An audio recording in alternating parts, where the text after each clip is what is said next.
امانت دار انسان اللہ کا بھی محبوب، ایمان بھی اس کا کامل، اور اس کے رزق میں برکت بھی ہوتی ہے۔ اور جو انسان بددیانتی کرتا ہے ایمان سے بھی محروم اور اللہ کے عذاب کا بھی مستحق بنتا ہے۔ چنانچہ ایک حدیث مبارکہ ہے کہ جس شخص کو چند چیزیں مل گئیں اسے کسی کی پرواہ نہیں۔ ایک، جو امانت کی حفاظت کرنے والا ہو، دوسرا جس کو سچ بولنے کی عادت ہو، تیسرا جس کو اللہ تعالیٰ اچھے اخلاق عطا فرمائے، اور چوتھا جو رزق حلال کھاتا ہو۔ جس شخص کے اندر یہ چار خوبیاں ہیں اس شخص کو دنیا میں کسی چیز کی کمی کی پرواہ نہیں کرنی چاہیے۔ اب امانت کے فضائل تو سن لیے، ذرا خیانت کی بات بھی سن لیں تاکہ معاملہ اچھا کلیئر ہو جائے۔ قرآن مجید میں اللہ تعالیٰ فرماتے ہیں ان اللہ لا یحب الخائنین، اللہ تعالیٰ خیانت کرنے والوں سے محبت نہیں فرماتے۔ اب بتائیں یہ کتنی بڑی محرومی ہے کہ اللہ تعالیٰ فرمائے کہ میں خیانت کرنے والے کو ناپسند کرتا ہوں، میں اس سے محبت نہیں کرتا۔ ان اللہ لا یہدی کید الخائنین۔ حدیث مبارکہ اللہم انی اعوذ بک من الخیانۃ فانہا بئست البطانہ، اے اللہ میں خیانت سے آپ کی پناہ مانگتا ہوں،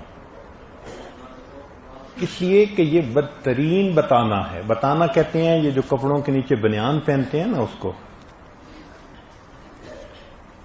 بعض اوقات لوگ شراکت کا کام کرتے ہیں، شریعت نے ان کے بارے میں بھی بتایا، فرمایا کہ یقول اللہ عز وجل، اللہ تعالیٰ ارشاد فرماتے ہیں انا ثالث الشریکین، دو بندے جب شریک ہوتے ہیں تو ان کی مدد کرنے والا تیسرا میں ہوتا ہوں۔ دو بندے جب مل کر کاروبار کرتے ہیں تو ان کی مدد کرنے والا تیسرا میں ہوتا ہوں۔ ما لم یخن احدہما صاحبہ، اور جب ان میں سے ایک دوسرے کے ساتھ خیانت کرتا ہے تب میری مدد کاروبار میں سے نکل جاتی ہے۔ تو اس وقت تک اللہ کی مدد ساتھ ہوتی ہے جب دونوں امانت داری کے ساتھ کام کرتے رہتے ہیں، اور جب ایک دوسرے کو دھوکہ دیتا ہے تو اللہ تعالیٰ کی مدد ان کے کاروبار میں سے نکل جاتی ہے۔ حدیث مبارکہ لا تزال امتی بخیر ما لم تر الامانۃ مغنما، میری امت سے اس وقت تک خیر نہیں جائے گی جب تک کہ یہ امانت کو مال غنیمت نہ سمجھیں گے۔ آج وہ وقت آ گیا ہے نا، کسی کی امانت ہو تو اس کو مال غنیمت سمجھتے ہیں۔ والصدقۃ مغرما، اور صدقہ کو ٹیکس سمجھیں گے، بوجھ سمجھیں گے۔ زکوٰۃ دینا بوجھ نظر آتا ہے اور دوسرے کا مال وہ مال غنیمت نظر آتا ہے۔ چنانچہ غزوہ خیبر میں ایک صاحب نے مال غنیمت لوٹانے میں کوتاہی کی، کچھ چیز انہوں نے اپنے پاس رکھ لی، چھوٹا سا کوئی لباس تھا یا چھوٹی سی چیز تھی، حتیٰ کہ ان کو زخم تھے تو ان کی وفات ہو گئی۔ جب وفات ہوئی تو نبی علیہ الصلوۃ والسلام نے ان کا جنازہ نہیں پڑھایا۔ صحابہ نے کہا اللہ کے نبی صلی اللہ علیہ وسلم یہ مجاہد ہے اور اس کو زخم لگے اور یہ فوت ہوا۔ فرمایا اگرچہ مجاہد ہے، اگرچہ اس کو زخم کی وجہ سے موت آئی، مگر اس نے مال غنیمت میں تھوڑی سی فلاں چیز اپنے پاس رکھ لی تھی، اس خیانت کی وجہ سے مجھے کہا گیا ہے میں اس کا جنازہ مت پڑھاؤں۔ تو اگر خیانت کرنے والا کا جنازہ اللہ کے حبیب صلی اللہ علیہ وسلم پڑھانا پسند نہیں کرتے تو قیامت کے دن شفاعت کیسے پسند فرمائیں گے؟ جنازہ کیا ہوتا ہے بتائیں؟ شفاعت ہوتی ہے نا۔ حدیث پاک میں ہے کہ جس مومن کا جنازہ 40 بندے پڑھ لیں ایمان والے، ان کے جنازہ پڑھنے کی وجہ سے اللہ میت کے گناہوں کی بخشش فرما دیتا ہے. تو یہ شفاعت ہی ہے نا، ایک طرح کی دعا ہے نا.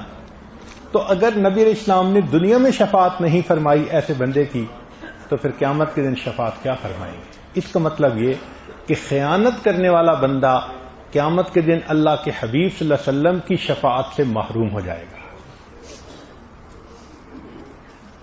عبداللہ ابن عباس عنہ فرماتے ہیں کہ میرے والد نے مجھے کہا کہ بیٹے، عمر لانو تو اس سے پیار کرتے ہیں، لہذا ان کے راز افشا نہ کرنا، ان کے سامنے کسی کی غیبت نہ کرنا، ان کی نافرمانی نہ کرنا، ان کے سامنے جھوٹ نہ بولنا، اور ان کی امانت میں خیانت نہ کرنا. یعنی 5 چیزیں والد نے ان کو بتائیں. اب اس بات کو اور سمجھنے کے لیے خیانت کیسے ہوتی ہے آج کل اور کتنی عام ہے، ذرا اس کو بھی کھول دیں.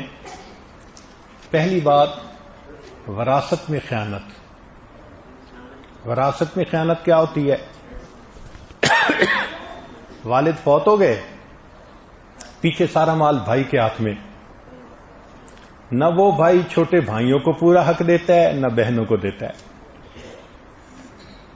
جو بھائی نہ چھوٹے بھائیوں کو حق دے گا نہ بہنوں کو حق دے گا، وہ امانت کے اندر خیانت کرنے والا ہوتا ہے. حتیٰ کہ اپنی والدہ کو بھی اس میں سے پورا حق نہیں دیتے، اپنے پاس رکھتے ہیں، ہاں ضرورت کا خرچہ دیتے رہتے ہیں. خیانت ہے. اور اگر دوسری ماں ہے تو اس کا تو حق ہی نہیں سمجھا جاتا، شریعت میں تو حق ہے اس کا.